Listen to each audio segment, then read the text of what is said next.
Thank you for joining us for this edition of Conversations with Paul Brown. Our guest is Tez Sherard, and he is a world-class drummer. Yes. And that's all he does is play the drums. Here's the hardest thing you got to talk about all day. Tell me about growing up. Growing up in the town of Anderson, South Carolina, over on the west side of town. Come from a family of two siblings, both younger than me. Four household, mom and dad.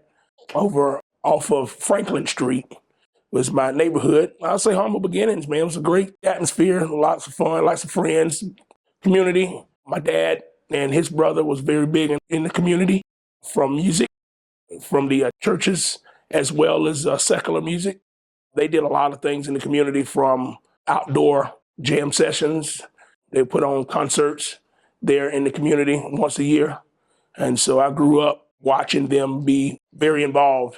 Was his job music, or did he have something else that helped finance the home? Oh, that's what he done for a living as well, 100%. Amazing. Yep.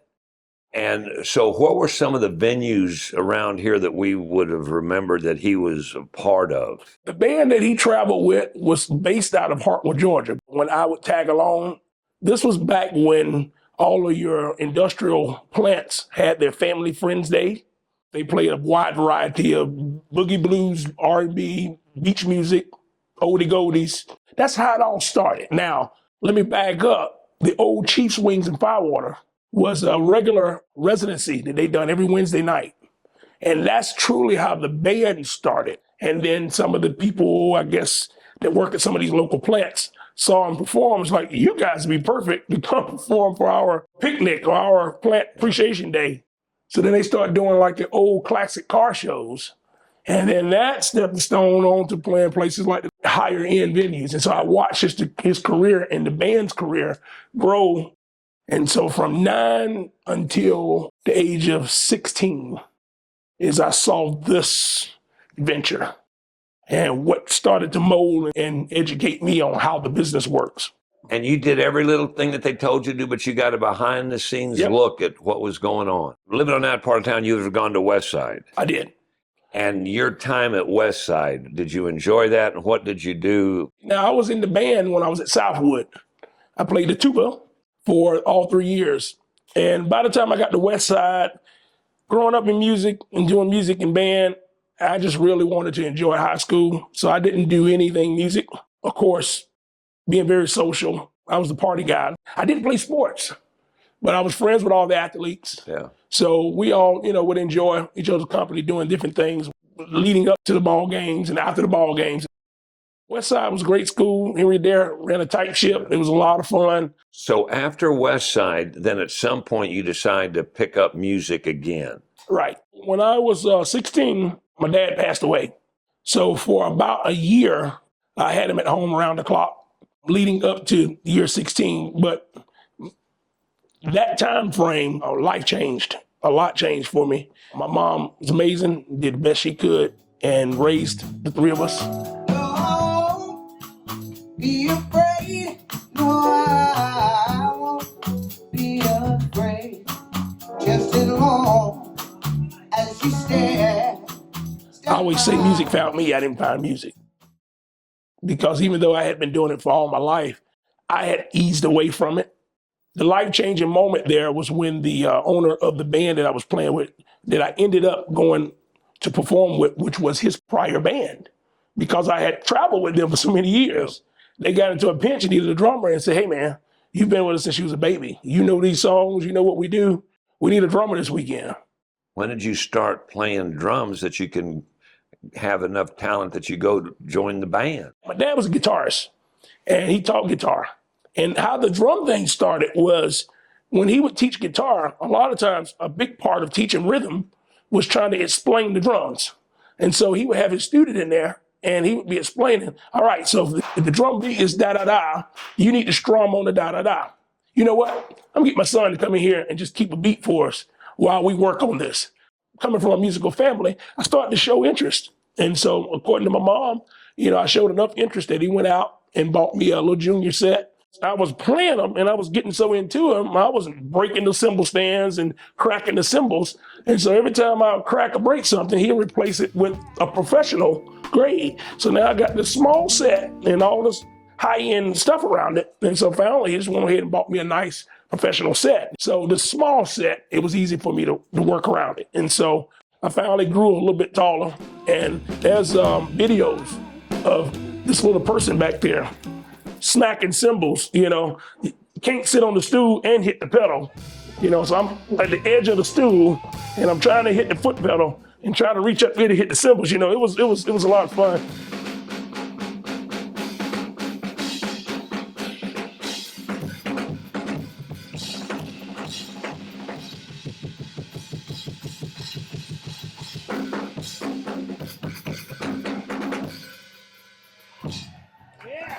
Coming in and being part of that session started to teach me rhythm and timing. And so once I started showing him that I had a lot of interest in it, then he started creating positions and situations for me to play more. Church was a big thing. Where did y'all go to church back then? Well, he was part of a singing group, a Southern gospel group by the name of the Spiritual Stars. And they were based out of Anderson. They performed all around. So I ended up in a situation doing that. I remember going in the studio at the age of maybe 8 and recording a full-length CD with the group. And we practiced relentless to prepare for it. But the thing was that, I played. He told me, one day you'll appreciate this opportunity. I didn't want to do it, but, I thought it was, it was really awesome. And the full circle in all this now is one of the historic studios in Greenville that's just been bought and just been revitalized and brought back to life. And it's amazing. A lot of national figures have recorded there. I remember going in there with him recording when I was about maybe 10 years old. What was the studio? Mark V. That is historic. It is historic.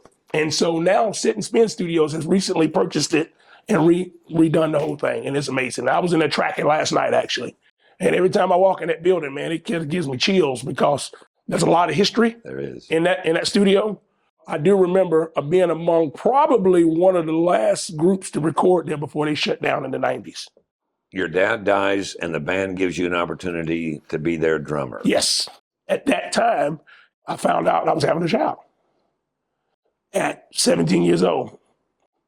And about 2 weeks later, I found out I was having another child. Wow. And so now life just got really real. It really would. It got really real. I was a senior in high school, playing with this band that's traveling every weekend. And now I'm in a place to where I got to make money. It's not an option to not make money. So I had to make a hard decision and I left school. And it was an opportunity where it was a fork in the road. It was either continue school or this opportunity has now awarded me a chance to go out here and make some money and take care of my responsibility. And so I went to the right and never looked back and kept going and kept fighting and kept going. And that band began to get very successful, ended up playing with James Brown. James was awarded an award by the state of South Carolina, and our band was part of that event. We did a lot of stuff for the State House, a lot of the legislators. We were like one of their official bands to do a lot of their private functions. We played a lot of really nice high society events, a lot of debutantes, a lot of Congress elective fundraisers. Yeah. And so game was on. Life was going well. Then Y2K hit and 9/11 hit. Different things just started to happen over that 10-year period that started to affect the music business.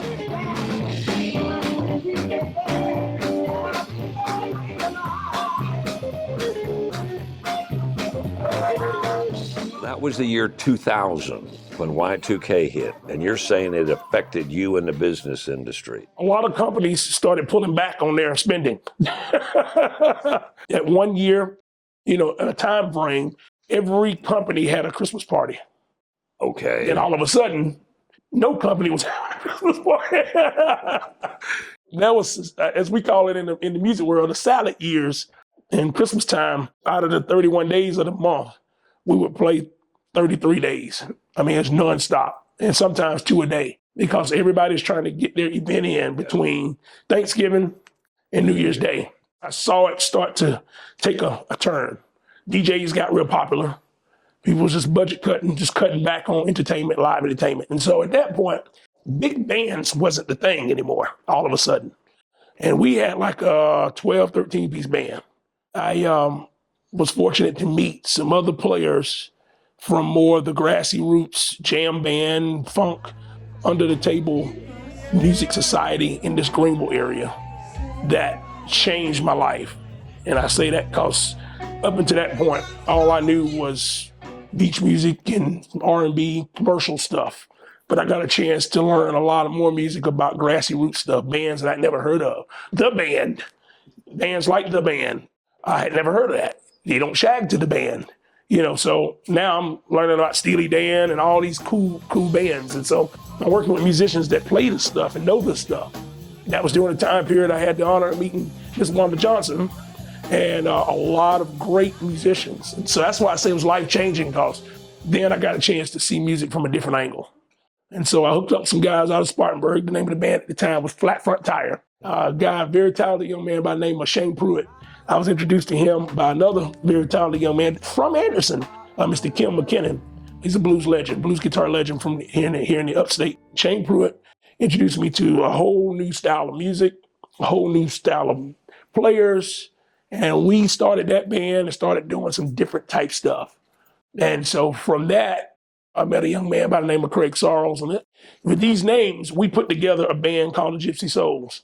Then they were out of Spartanburg. And the Gypsy Souls ended up being like one of the top bands in this little regional area for jam, funk, R&B, soul. That started to take us to doing a lot of frat parties and clubs, but a lot of outdoor concert series. So then now I'm getting introduced to that scene, meeting a lot of people that was big into the arts from the city of Greenville and city of Spartanburg that would invite us to be part of different events. Unfortunately, I missed the era of the Vintage Blues Club. By the time I came along, there was no live music in Anderson. You didn't have anywhere that, you could really go and express yourself musically. But at that time, I was still living in Anderson, and it was killing me, driving back and forth, trying to get to the music. It's just far as being where the music is. And so I decided to move to Greenville so I could get midways. Obviously, kids still being in Anderson, going to Anderson school, even bigger opportunities started opening up. Like what? Well, you had now artists that was traveling through Greenville playing at the Handlebar. That band was opening up for these different artists. And from that, I'm meeting some of the musicians in some of these bands. And they're like, hey, man, I play with this person. And I play with this person. I need a drummer for this. I need a drummer for that. It just started opening doors to start going out on the road, playing with different people. Now I'm getting a chance to kind of stretch out and play above the Mason-Dixon line. Now, when you say you play, you take your own equipment to these gigs. Different bands call about different opportunities or different events. And from that, once I'm booked, then yes, I show up there and allow the time to unpack all my gear, sound check it, set up, get prepared to do the performance, yes. And who are some of the people you're now doing this work on their behalf? Who are some of the names? I'm still fortunate to play with, like I said, Shane Pruitt and those guys from time to time. Miss Jamie Wright is an artist that a young lady from the upstate that I've had the honor of meeting and growing musically with. Her and I have a band that's doing really well, doing a lot of corporate stuff, a lot of weddings, a lot of festivals. I also work with a beach band by the name of the Carolina Coast Band. They've recorded a lot of material that's being featured nationally on charts. We did a recording last week, and we said we had about 7 or 8 songs that are still on the chart right now that are being played regular basis. I don't play with them on a regular basis anymore because of my schedule, but those guys are still family, and I play with them from time to time. Tez, is there anybody particular in the upstate that you can point to and say, that individual really helped me get to the level where I now am at? Moving to Greenville, it done multiple things for my career. But one thing in particular, I had the honor of meeting and working with Mr. Edwin McCain, a Greenville native. Yep. And ironically was my neighbor. Didn't know that. And so he called me and we talking and he's like, stop by your house. I'm like, all right, come on. This is where I live at. He's like, dude, I'm right at the stop sign. I live around like literally like blocks away. Now, I mean, there's a $500,000 difference between. I just want to be clear about that part. Now, it may only be 2 lights, but there's a substantial price difference between the neighborhoods. But just saying, the story sounds cooler when I say we're neighbors. He says that we're neighbors, but we sat and we chatted. It was super cool. It was like a big brother from college or something, man. And I had the opportunity to go out on the road with him. He invited me to go out for a weekend and offered me the job after that weekend. And within about 2 weeks, we went to Europe for a month. And what it was for the MWR USO for the troops. It was amazing. And that was the start of about 12 tours. With him.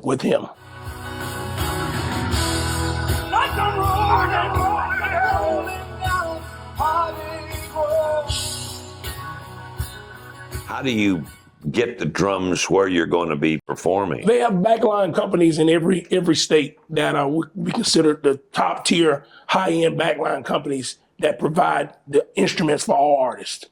And so the promoter will get with the artist and get a spec sheet of everything you need and get that to that backline company. And so when the artist shows up, your gear's there with your name on it, all the stuff that you asked for. And it's your job then to kind of tweak it and get it right. Now, most bands travel with a tech, and your tech's job is to get your world the way you want it. So, for example, when I roll in off the tour bus, the drums are there, but my tech is going to go and set them up to my spec. And then when it's ready, he'll let me know, and I'll come in and I'll test it, make sure everything feels good, and move around it. We'll do a sound check. You've got a big gig coming up. It's about 8 bands. They rented out a resort, and it's going to be a one big music festival. And the headliner would be Hootie and the Blowfish, Edwin McCain Band, Collective Soul, the Gem Blossoms. It's a bunch of bands from the 90s era, and we're all going to go over to Cancun. Just have a blast, man. It's going to be a lot of fun. We've been touring together for years, so it's like one big old family reunion. You know, it's going to be a lot of fun. I didn't know your dad, but I get the impression he was a real entrepreneur. You've kind of followed in his footsteps, and you now have become your own entrepreneur and started your own business. That's right. Tell me about that. I had a lot of national musicians that would always hit me up and say, hey, man, I'm going on tour, and I need so-and-so and so. Can I borrow your snare drum? And I'm like, well, I guess you could. From that, it turned into me renting out my gear.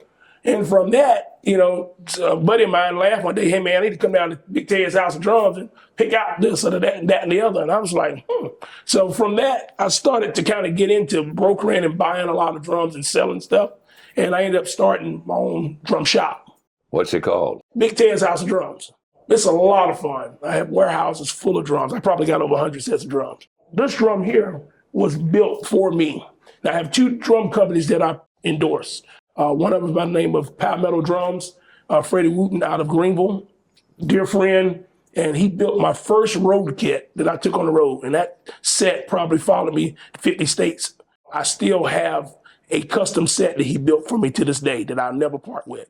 Craig Parton out of Tennessee, me and him collaborated on building this drum. And this is a big Tez Sherard signature drum. This is to my specs. It's exactly what I want, what I play, my sound, and all. This drum, I can say it's for sale, but it's hard to get this wood. And so he and I have been going back and forth trying to figure out how we can put this drum to sell, out for the world. But this is a Parton drum, snare drum, 8x14, mahogany. And it's thin shell, but it's nice and beefy.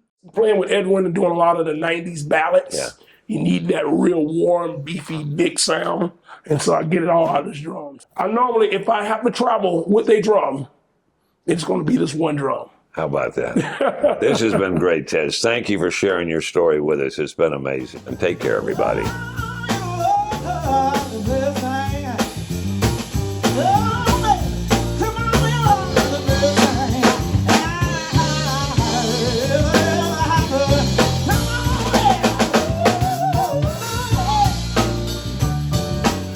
Brought to you by the folks at Anderson County.